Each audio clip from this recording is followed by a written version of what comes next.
ይከፈታል።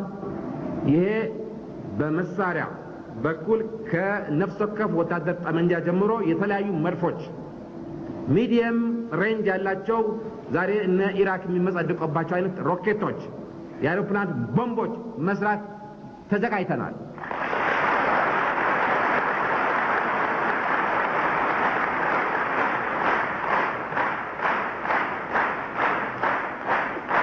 የለመንን ገንዘብም ቴክኖሎጂም ሰው እዚህ አድርሰን አሁን ቴክኖሎጂው ከተዘረጋ ነገሩ ከተወጠነ በኋላ በገንዘብ ጦት መቀጠል ተሳነን። እያንዳንዱ መድፍ እንዲህ በቀላሉ የሚታዘዝና የምንተኩሰው ስላልሆነ ለመተኮስ የሚወሰነው ከአብዮታዊ ጠቅላይ መምሪያ ከኔ ነው።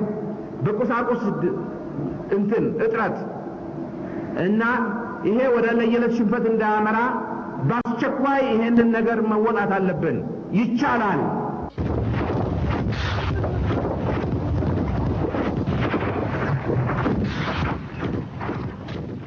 ብዙ ሰው ይሄንን ቦታ ይመኛል። ሚሊዮን ይመኛው ግን መሆን የሚችለው ምንም ሆነ ምን አንድ ሰው ብቻ ነው።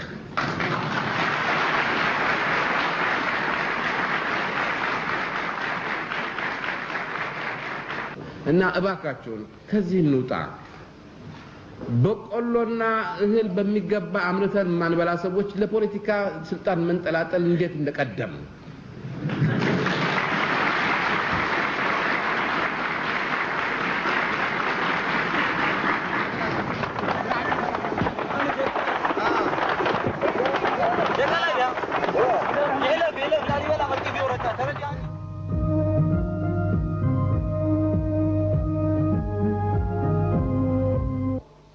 ከእንግዲህ ወዲያ ይህንን ህዝብ በየጊዜው ና እንደዚህ ሆኖልሃል ና እንደዚህ ሆኗል እያልን መርዶ አርጂ መሆን አንችልም።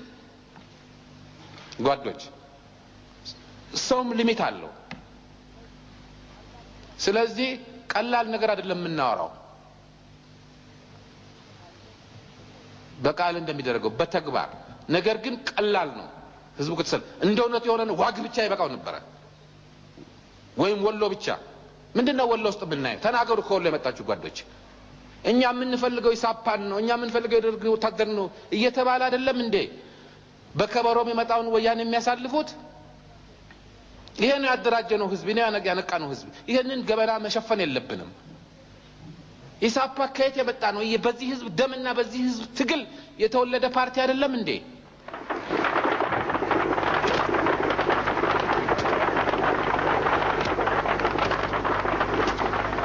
ከፍተኛ አርሚ ነው በአፍሪካ ውስጥ የገነባ ነው ጓዶች። ከፍተኛ አርሚ ስንት ሺህ ጀነራል ነው ያወጣ ነው።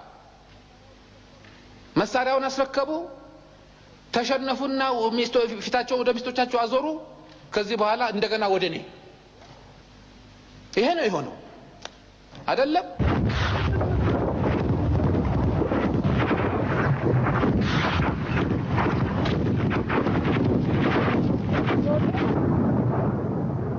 ሁላችን ተስማምተን ስናበቃ ይሄ ነው የሶሻሊዝም ግቡ በገጠር።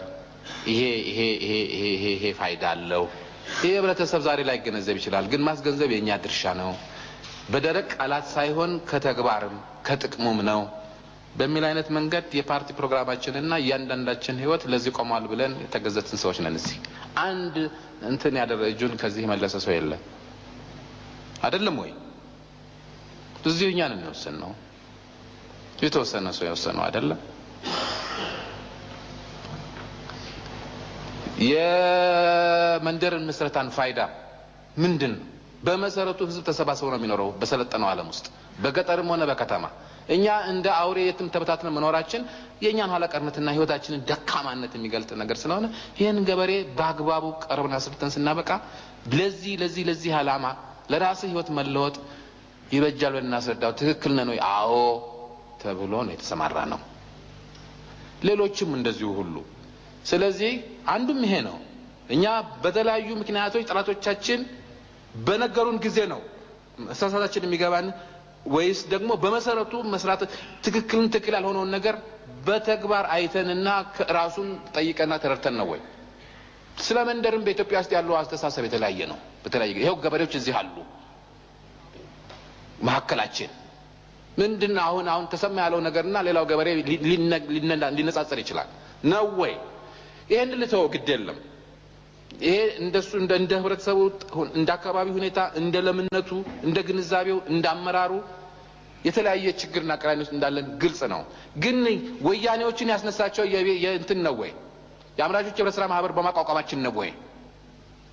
አንድ ሲንግል አምራቾች ህብረት ስራ ማህበር አለ ወይ ትግሬ ውስጥ? ሙሉጌታ ንገረን። አንድ መንደር በህብረት ስራ ማን ነው በመንደር ተሰባሰቡ ብለናል ወይ? ለ15 አመት አንድ ገበሬ አንድ ሳንቲም ቀረጥ ወይም ደግሞ ግብር ጠይቀናል ወይ? ወይም ደግሞ አንድ ሲንግል የአገር ውስጥ ገበያ ሰራተኛ ሄዶ ሲያበቃ አንድ ቁና እህል ከትግራይ ሸምቷል ወይ? ይሄ ነው ወይ አሁን ቅራኔ ምክንያት ሆኖ ሲያበቃ ይወረሩን? ስለዚህ መረጃችንም ግንዛቤያችንም መንስኤው ምናምኑን በሚገባ ማጤን አለብን። እኔ አይመስለኝም ይሄ በ1930 ዓመተ ምህረት በዚህ ምክንያት ነው የተወጋ ነው ወይ?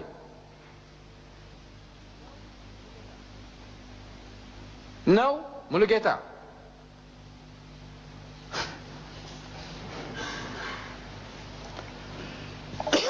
ጓዳና ጻፊ ነው የማቀው የአምራቾች ህብረት ስራ ማህበር በትግራይ ውስጥ ተቋቋመ የለም። በተወሰነ ደረጃ ጥንስስ አምራቾች የምንለው ወደ ራያ ዘው አካባቢ የተቋቋመ ነበር። ያም ሆኖ እድገት ደረጃ ላይ ደርሶ ይሄንን ጭቅጭቅና የዚህን ያሁኑን መንስኤ ያመጣ አይመስለኝም። በሌላ መልኩ እኛ ሄደን ስናበቃ ትክክለኛውን ስራ መሃሉ ተገኝተን ማስረዳት ስለማንችል ስለማንፈልግ ወይም ደግሞ ስላልደረስን በጎ ተግባራችንንና የኢትዮጵያን እድገትና የልምላሜ አቅጣጫ በአፍራሽ መልኩ ሲነገረው ገበሬው ባንዱ ወይም በሌላ ቦታ ተቀብሎ ሲያበቃ ለነሱ መሳሪያ ሊሆን ይችላል ወይም ደግሞ በዚህ ምክንያት ቅረስ እንገባ እንችላለን። በዚህ ነው ጋይድ ልንሆን የምንችለው። እነሱ በከፈቱልን ፈር እነሱ በሚያቀርቡልን ሂስ ነው ይሄ አብዮትና የዚች ሀገር ህልውና የሚመራው። እንደዚህ እኮ ነው ነገሩ እኮ።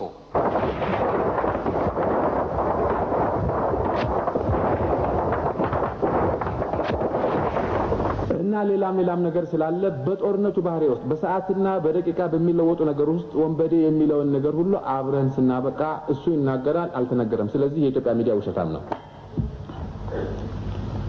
እንደዚህ ከተወሰደ ምን አይነት ፕሮፓጋንዳ እንደምንነዛ ሰው እንደውም ይሄ ሆነ ገና ያልሆነውን ነገር ተሰበረ ሲሉ ሞተ እያለ ሲያበቃ ቅድም እንደተናገረ ይቅርታ ይደረግልኝ አዲስ የኢትዮጵያ ባህል ነው። በፍጹም ይሆናል ብለን የማንገምተው ነገር ነው። ሱሪውን ያወለቃል ደግሞ የተያዘል ቡታንታው ማውለቁ ነው። እውነቴን ነው የምላችሁ። ጥቅሶም ራሱ ሌሎችም እዚህ የተናገሩ ሰዎች ነገሩን ምናልባት በሚገባ ተረድተዋል ወይ ሁላችን ተገንዝበናል ወይ የሚል ስጋት አለብኝ። አንዳንድ ጊዜ ይህ አይደለም ይላል። ከመድረኩ የሚታየው አንድ ችግር አለባት ፕሬዝዳንት ከርሶ ይሄ መድረክ ነፃ መድረክ ነው። ይሄ ሸንጎ ከፍተኛ የስልጣን አካል ነው። ከበላዩ የወከለው ህዝብ ካልሆነ በስተቀር የለውም። የበላይ ባለሙሉ ስልጣን ነው። በፈለገው ጉዳይ አንስቶ ሊወያይና ሊወስን ይችላል ከሚለው ነገር እየተነሳን ይሄ መድረክ ነፃ ነው ይላል። ጥሩ። በአንድ በኩል ደግሞ የሀገራችን መፍትሄ የገጠመንን ችግር መፍትሄ እንፈልግ በነፃ መድረክ በነፃ ውይይት በሚባልበት ጊዜ ደግሞ አንዳንድ ሀሳቦች ሲቀርቡ ደግሞ እስቲ ይሄ መሪቱ ምንድነው? ጉድለት ካለው ከሆነ ጉድለቱ ታይቶ ውድቅ የሚሆን ከሆነ ውድቅ ይሆናል። ከመድረኩ ግን ሊኮነን አይገባም በቅድሚያ። ይሄማ ነፃ መድረክ አይደለም፣ እውነትም ነፃ አይደለም ማለት ነው። እኔ ቅድም ጓድ የኋላሸት ያለውን ነው የምደግፈው። ለምሳሌ የፕሮፌሰር መስፍንን ሀሳብ እንውሰድ። በኢትዮጵያዊነቱ ሀሳብ ሰንዝሯል። የተሳሳተ ሊሆን ይችላል። የችና ሀገር አደጋ ላይ የሚጥላት ነው ብሎ ሰው ሊያስብ ይችላል። ኦኬ ጥሩ።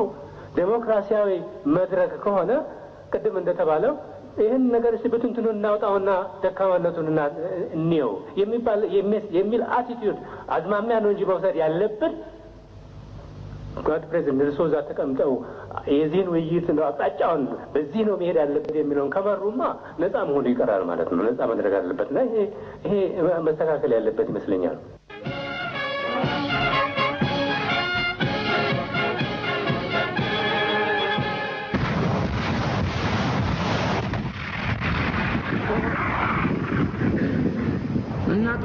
በየመሃሉ የሚፈረጡትን ሰዎች ነው ጀነራሎች ማድረጋቸውን በመቀስ ያቆረጥናቸው አሉ። ቂጣቸውን በሳንጃ ወገናቸው አሉ በወታደር ፊት።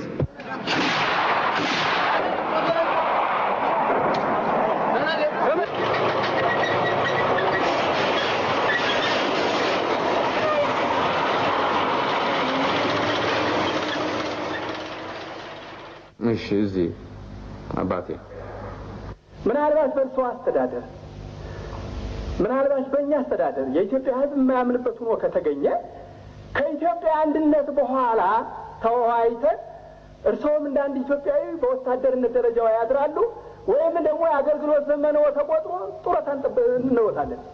ምንድን ነው የምንፈራው? ከሀገር አንድነት አይበልጥም እርሶ።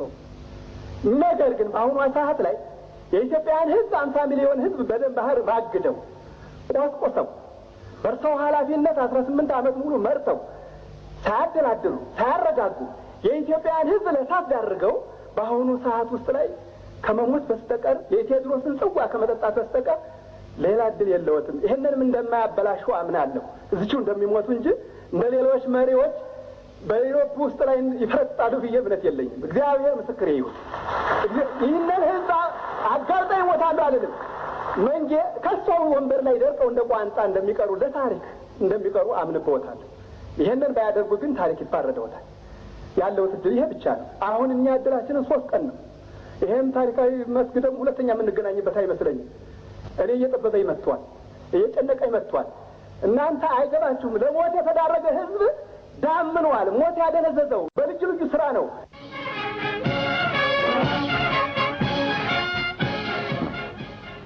እኔ አሁንም ለሸንጎ በከፍተኛ ጥብቅ አደራ የማሳስበው ይሄ አንድ አይነት የፖለቲካ ጥይት እንጂ የሀገራችን አንድነት እና አሁን ያለውን የትጥቅ ግፊትና አመጽ ይመልሳል ተብሎ ባይታመን እና በዚህ መልኩ ከኛ ከራሳችን ጀምሮ ህብረተሰቡም ተዘናግቶ አዲስ አበባ በጅንጀሮ እንዳይወራ ተነገ ጀምሮ ለትጥቅ ትግሉ መታገል የጦር ሜዳ ሁኔታና ሚሊተሪ ሲቹዌሽኑ እና ዛሬ እናንተን እዚህ ቁጭ ያደረግንበት ምክንያት ነገ የሚጠብቀን ስራ ስላለ እና የነገው ቀን ምን ሊሆን እንደሚችል ፕሬዲክት ማድረግ ስላልቻል መሆኑን ላስገነዝባችሁ እወዳለሁ። ምናልባት በዚሁ አካባቢ ውጊያ ይጀምራል እና እያንዳንዳችሁ እንግዲህ እዚህ ላይ ነው ያ ኢትዮጵያዊነታችን የምንመዘንበት እና የተናገርነውን ሆነን የምንገኝበት ቋሚም የሚያልፍም የሚታዘብበት ሁኔታ የሚታይበት ይሄ ነው። እነሱም በእውነት ለዲሞክራሲና ለሰላምና ለእኩልነት እንደሆነ የቆሙት ይሄንን ስንል መቆም አለባቸው። ኢትዮጵያን ለመበተን እንደሆነ ይቀጥላሉ።